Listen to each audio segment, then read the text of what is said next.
Bonjour à tous. Alors aujourd'hui, je vous propose un exercice donc sur l'intersection entre une droite et un plan. Et on va pour ça utiliser une représentation paramétrique de la droite et une équation cartésienne du plan. Donc, on se place dans un repère orthonormé au IJK.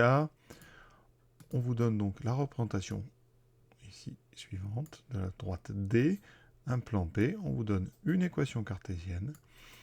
Et donc, vous voyez, déterminer s'il existe les coordonnées du point d'intersection de la droite et du plan. Sur GeoGebra, voici ce que ça donne. Donc, les deux points A et B, la droite AB, d'accord. Le plan P, voici. Ici, on voit que eh bien, la droite n'est pas pareille au plan. Elle est séquente ici à cet endroit-là, et cet endroit, c'est donc ce point. Alors, les coordonnées ne tombent pas juste, on va nous faire un calcul qui nous permettra de les trouver. Alors, ce qu'on peut faire, qui n'est pas forcément demandé là, c'est de savoir, d'essayer de déterminer à l'avance si on a une solution unique à ce problème ou pas. Alors, comment savoir, prévoir si on a une intersection ou pas entre cette droite et ce plan? Il faut regarder un vecteur directeur de la droite.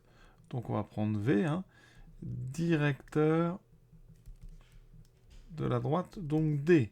On sait qu'il suffit de regarder la représentation paramétrique qu'on a fournie et regarder ce qu'il y a devant le paramètre. Ici, vous n'avez dans Z, vous n'avez pas de T, donc ça veut dire que vous pouvez prendre comme vecteur directeur -1, 2, 0. Ensuite, on prend N, un vecteur normal au plan, donc P. Pour ça, on regarde les coefficients des variables x, y et z dans l'équation. Et donc, on a ici 3, moins 2, 1. On fait une petite figure pour bien voir la situation. On a P. Notre vecteur normal, donc, il est normal à toutes les directions que vous trouverez dans P. Et donc, eh bien, si la droite D était parallèle au plan, ça veut dire que, je vais faire, voilà, vous pourriez trouver une droite parallèle à cette droite qui serait dans le plan entièrement. Et donc, ça veut dire que cette droite serait orthogonale au vecteur n.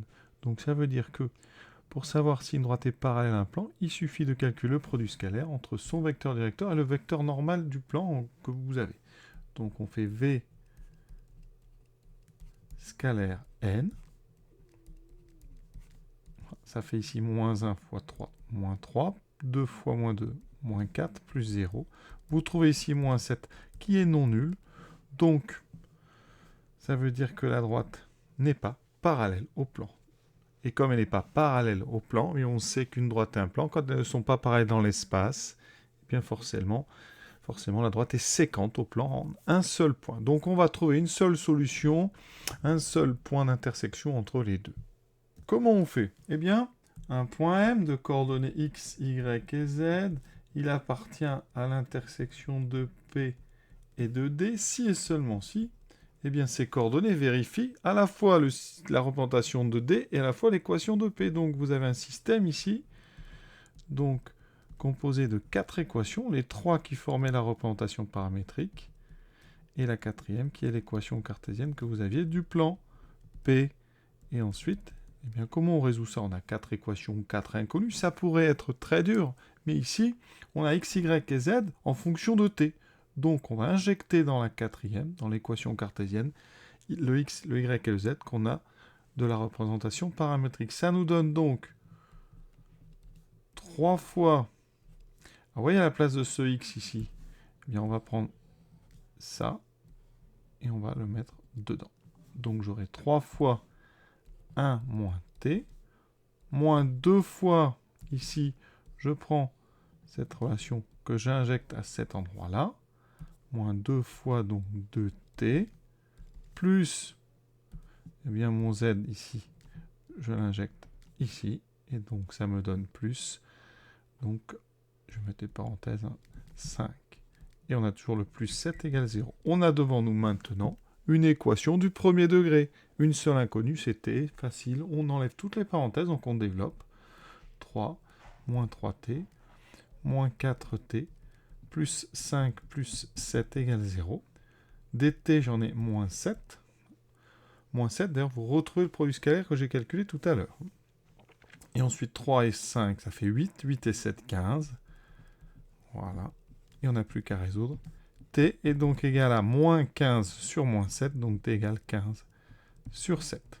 On a trouvé la valeur de T. Et bien maintenant, grâce à cette valeur de T, on va remettre ça dans nos 3 premières équations et on aura x, y et z. Donc, x est égal à 1 moins 15 sur 7, c'est-à-dire on met tout sur 7, ça fait 7 moins 15, donc moins 8 sur 7. Y est égal à 2 fois 15 sur 7, donc 37e, et z est égal à 5.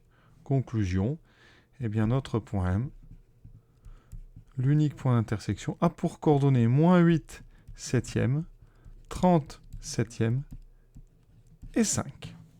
Regardons un petit peu ce qu'on avait sur GeoGebra.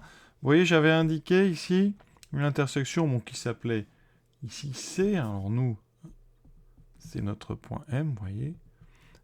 Et on annonçait moins 14, 4, 29 et 5. Alors effectivement, moins 8 septième, vous voyez, la calculatrice, ça fait effectivement moins 1,14, etc. Donc c'est bon pour X. Pour Y, 37e, c'est 4,28, 5, donc 4,29 à peu près. Donc GeoGebra à nous indiquer le bon point d'intersection. Évidemment, sur GeoGebra, c'est toujours des valeurs approchées. Nous, ici, on trouve donc des valeurs exactes. Voilà. Donc ça, c'est quelque chose de très important à savoir faire. Ce n'est pas difficile, vous voyez. La méthode va être toujours la même. On va injecter le x, y et z donné par la représentation paramétrique dans l'équation cartésienne. Vous obtenez une équation que vous résolvez. Et vous avez comme ça terminé. Voilà. À très bientôt.